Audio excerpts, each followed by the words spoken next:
So however we may choose to spend our day, the very best way to greet a new day is with some inner peace, awareness, clarity of mind. It gives that sense of solidity and groundedness, feeling it's rather like the dolls you see, the dukkata, lom luk, the weight is at the bottom of the doll, so even if it's knocked over, knocked from side to side, it always regains its balance because it has that sense of ballast and weight in its center. And a regular meditation practice, particularly in the morning, first thing in the morning, starts to give you that sense of groundedness, solidity, inner resilience, strength. And so when you receive the knocks and blows and problems of everyday life, you bounce back. You bounce back because you've developed these inner resources to deal with the world and experiences in the world. You're able to keep a calm, bright, even mind.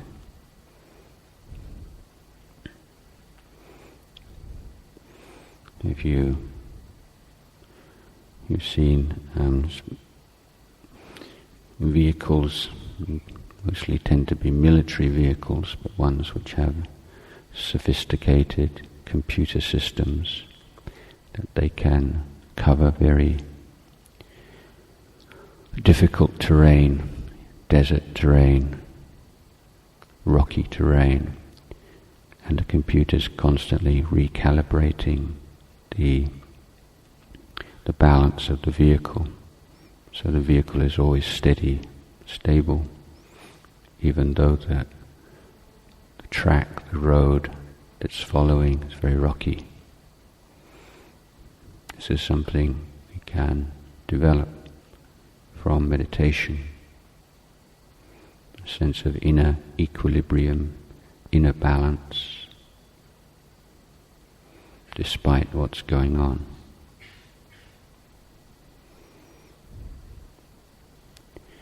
But initially you have to be patient, being willing to put in the work, just as if you're learning to drive a car, learning to play a musical instrument, any skill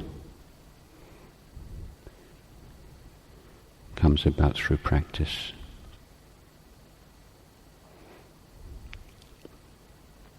And the development of meditation is an inner discipline,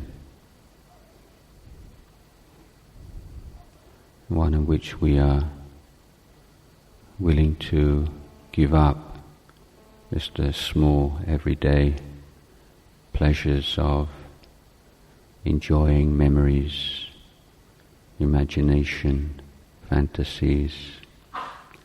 We're not just allowing our mind to drift off into dull, sleepy states of mind, but taking responsibility for the present moment and learning how to apply attention consistently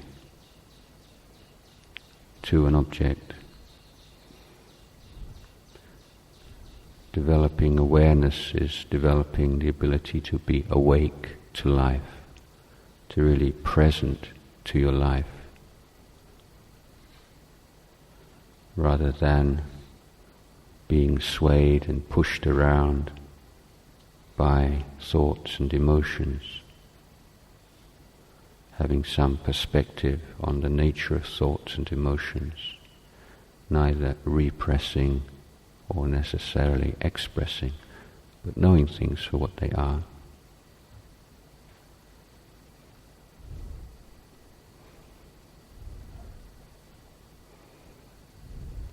We make so many wrong choices in our lives because we lack this kind of wakefulness, awareness.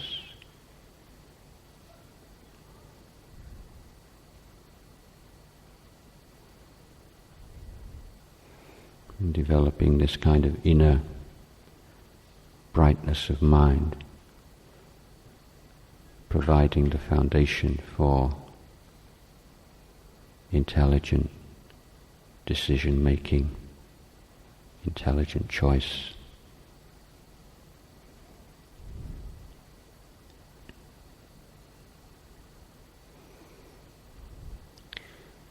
So if you take the unit of meditation as one single breath, then it's a lot more approachable, not so intimidating. You make your goal to be completely awake and aware for one whole in-breath and one whole out-breath. And then you try again, a new breath, a new beginning.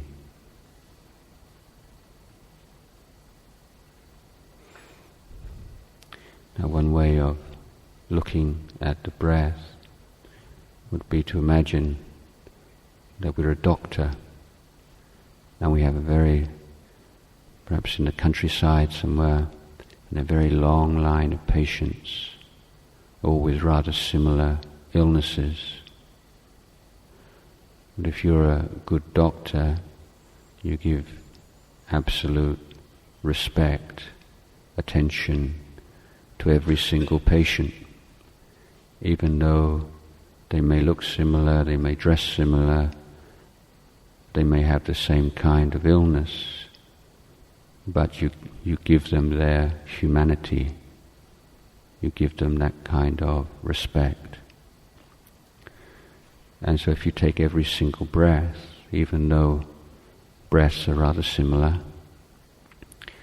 not so much to distinguish them or to make them exciting or interesting, but if you can give that kind of attention and respect to a single breath,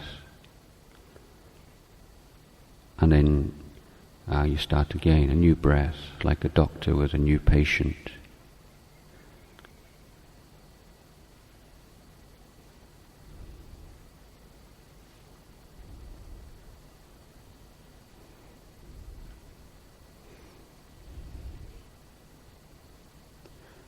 And if your mind is becoming a little bit more peaceful, having just short intervals of mindfulness, brightness, clarity of mind, and notice how wonderful that is. You have access to the most exalted, blissful mental states simply by renouncing your fascination and obsession with the moods and emotions that pass through your mind.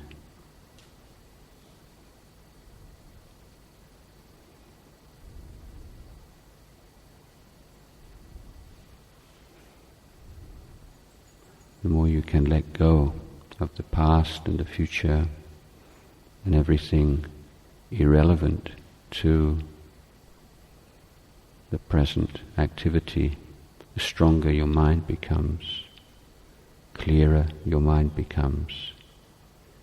You're able to see things more clearly. So the more mindful you are, the stiller your mind is, it's like you have a candle flame, and in the beginning the candle flame is in the wind. It's the candle in the wind, blowing and guttering, and if you have a candle in the wind, the light is not useful light. You can't use that light to work, to read, to do anything very much. But if you take that candle out of the wind, it becomes very still and very bright, and you can use that candle to illuminate whatever you want to do.